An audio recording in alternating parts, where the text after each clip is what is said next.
The role of oversight in the House of Representatives took a very new and significant turn in 1959 when then Speaker Sam Rayburn designated my predecessor, John Blotnick, to chair a special investigating committee on the federal aid highway program to oversee the early going of that program to ensure that the money was well and wisely spent, that states had internal audit and review procedures to preempt against fraud, corruption in the program.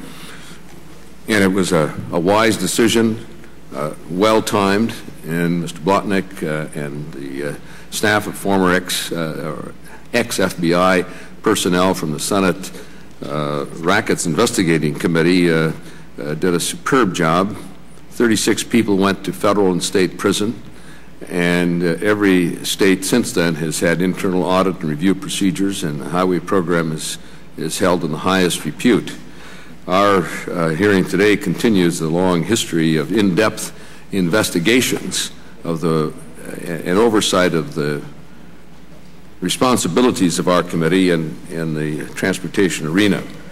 It was last September that I held a hearing on an investigation conducted by committee staff and by the Department of Transportation's Inspector General of the Pipeline and Hazardous Materials Safety Administration, which revealed a startling number of failures by PHMSA to follow federal law, as well as outright neglect in regulating the transportation of hazardous materials. Complacency and neglect permeated the culture of PHMSA, which is also something that I found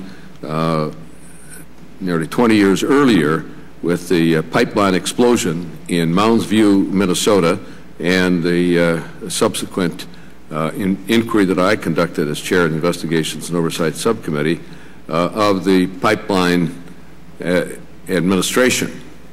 Pipeline Safety Administration. They were anything but safe. They were poorly administered, and their administrator did not have a culture of safety, nor an understanding of safety. Much remained the same. PHMSA was plagued by a belief that the agency should make things as easy as possible for the industry that it was charged with regulating. Fortunately, Deputy Secretary of Transportation John Porcari took action, addressing our concerns, directed PHMSA to develop a comprehensive action plan for handling special permits and approvals, directed PHMSA to begin implementing the plans, invited our staff and the Inspector General to his office for regular briefings on PHMSA's progress.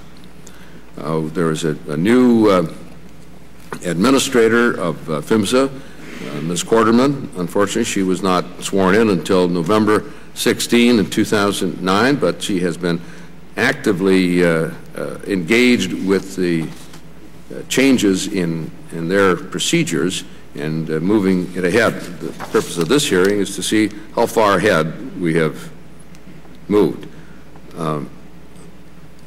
The Inspector General has released the final report, and that will be the first subject of today's hearing.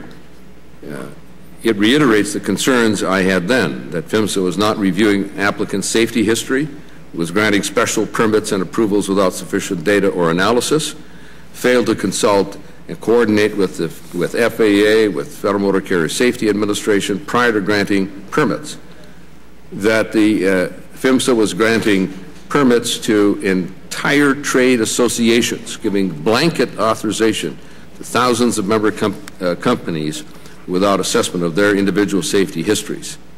On August 14, PHMSA issued a policy statement clarifying that special permits and approvals are issued to individual members, not to associations. Yet, since that time, 10 special permits and 2 approvals have been made to trade associations with no safety fitness reviews of the individual members of the association. PHMSA claims it was a short-term fix, but many of those permits and approvals were not set to expire until 2015. That doesn't seem like a short-term fix to me.